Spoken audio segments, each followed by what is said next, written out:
Assalamualaikum warahmatullahi wabarakatuh. Saya Trini Setiawati Safitri dengan NIM 2203055502020 dari kelas B, Program Studi Gizi Fakultas Ilmu Keolahragaan dan Kesehatan Universitas Negeri Makassar, Angkatan 2022. Baik, pada video kali ini saya akan membahas mengenai eh, gizi buruk pada balita dan tata laksana gizi buruk balita rawat jalan. Sebelum itu, apa sih itu gizi buruk? Gizi buruk adalah kondisi di mana seorang anak berusia di bawah 5 tahun mengalami kekurangan gizi yang signifikan yang dapat mempengaruhi pertumbuhan dan perkembangan fisiknya. Keadaan gizi balita ini ditandai dengan adanya piting edema bilateral minimal pada kedua punggung kakinya, berat badan menurut panjang badannya atau berat badan menurut tinggi badannya kurang dari 3 - 3 standar defisiensi, dan lingkar lengan atasnya kurang dari 11,5 cm pada balita usia 6 - 59 bulan. Baik. Apa apa saja faktor risiko penyebab gizi buruk pada balita? Faktor faktor pertama ialah bayi dengan berat berat badan lahir rendah. Berat badan lahir rendah adalah istilah yang digunakan pada bayi yang lahir dengan berat badan kurang dari 2.500 gram. Bayi yang lahir dengan berat badan rendah ini dapat terjadi pada bayi lahir kurang bulan atau prematur, atau bayi lahir cukup bulan namun mengalami hambatan pertumbuhan saat di dalam kandungan ibu. Faktor kedua ialah anak dengan disabilitas. Masalah Masalah gizi dan disabilitas sangat erat kaitannya. Anak-anak dengan disabilitas memiliki risiko lebih tinggi untuk mengalami masalah gizi, dan sebaliknya, masalah gizi dapat menyebabkan atau berkontribusi pada terjadinya disabilitas. Faktor ketiga ialah bayi yang lahir dari ibu berusia remaja. Kehamilan di usia remaja berdampak negatif pada kesehatan dan fisik, mental, psikologis remaja dan anak yang dilahirkan. Kehamilan remaja meningkatkan risiko prematur, bayi lahir dengan berat badan rendah, perdarahan persalinan, dan risiko kematian ibu dan bayi. Pada masa pubertas, terjadinya peningkatan kebutuhan gizi dikarenakan percepatan pertumbuhan dan perubahan fisik serta fungsional tubuh anak remaja. Saat remaja putri hamil, maka asupan zat gizi tidak hanya untuk dirinya sendiri, tetapi juga digunakan untuk memenuhi kebutuhan gizi janin yang dikandungnya.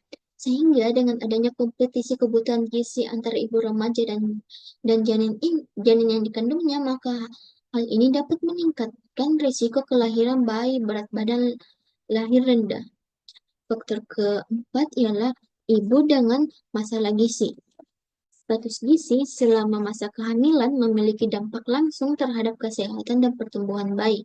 Masalah gizi pada ibu hamil seperti kurang energi kronis atau KEK atau anemia dapat menyebabkan berbagai komplikasi selama kehamilan, termasuk kelahiran bayi dengan berat badan lahir rendah. Kurang energi kronis ini terjadi apabila kebutuhan gizi ibu hamil tidak tercukupi baik secara jumlah dan kualitas. Faktor kelima ialah tingkat ekonomi.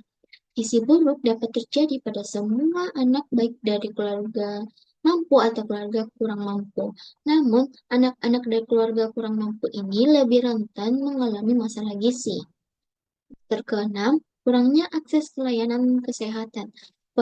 Fasilitas layanan kesehatan seperti posyandu dan puskesmas memegang peran penting dalam mendukung kesehatan dan gizi anak. Sulit atau tidak adanya akses ke layanan kesehatan merupakan salah satu faktor yang meningkatkan risiko gizi buruk pada balita.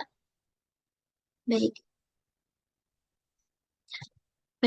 pada penanganan gizi buruk pada balita terdapat 4 fase perawatan dan pengobatan. Namun, tidak semua balita gizi buruk akan menjalani 4 fase tersebut.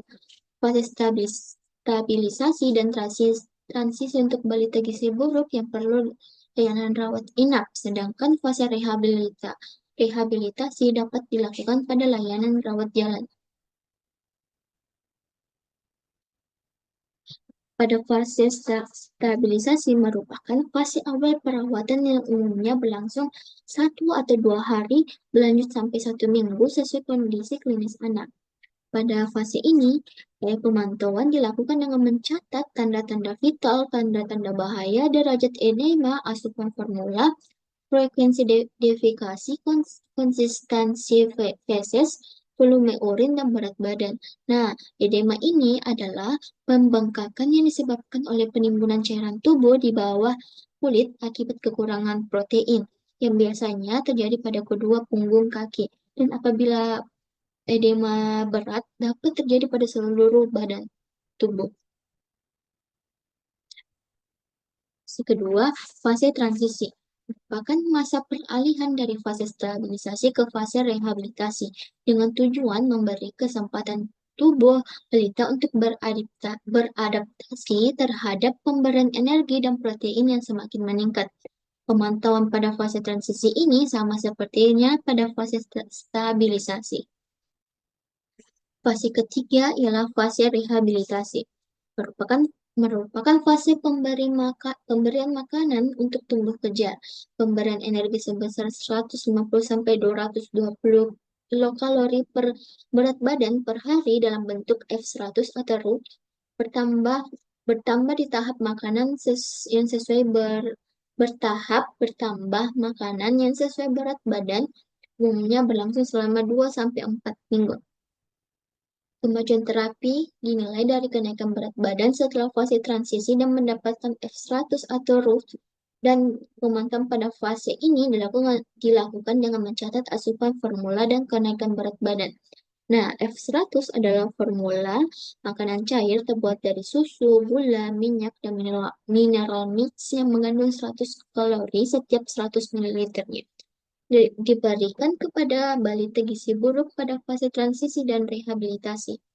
Dan root root atau ready to eat trophic food merupakan makanan padat gizi yang diperkaya dengan zat gizi mikro untuk terapi balita gizi buruk sesuai standar WHO. Nah, fase fase fase berikutnya ialah fase tindak lanjut. Pada fase ini merupakan lanjutan pemberian makanan untuk tumbuh kejar dengan pemberian makanan keluarga dan pemberian makanan tumbuh pemulihan.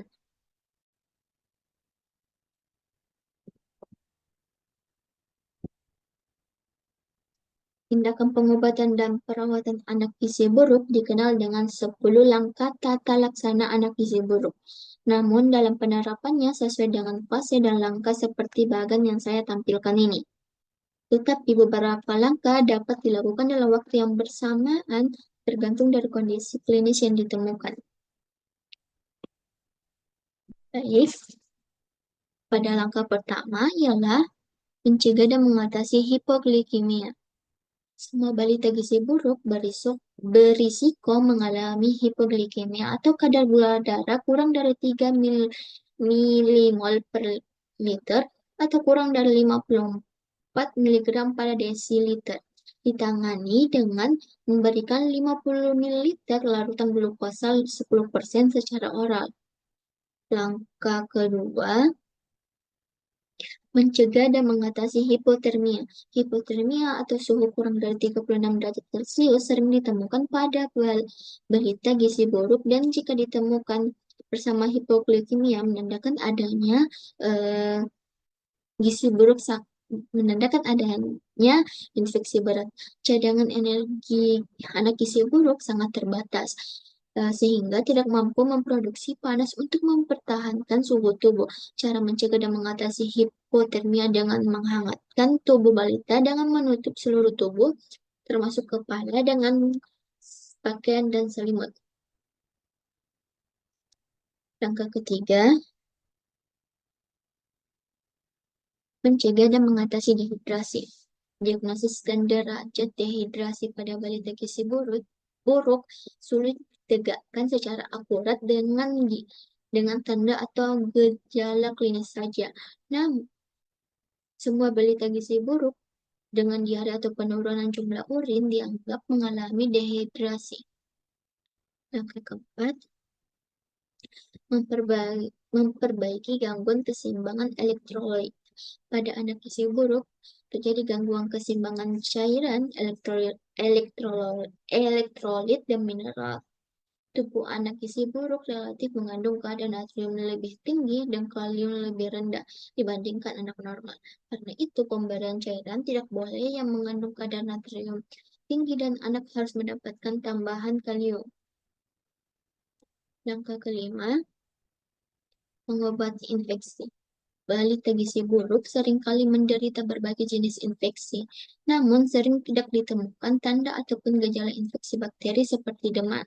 Karena itu, semua balita gizi buruk dianggap menderita infeksi pada saat datang ke fasilitas kesehatan dan segera diberikan antibiotik. Langkah keenam, memperbaiki kekurangan zat gizi mikro. Semua anak gizi buruk mengalami defisiensi vitamin dan mineral. Langkah ketujuh, memberikan makanan untuk fase stabilisasi dan transisi. Diberikan untuk anak gizi buruk di layanan rawat inap.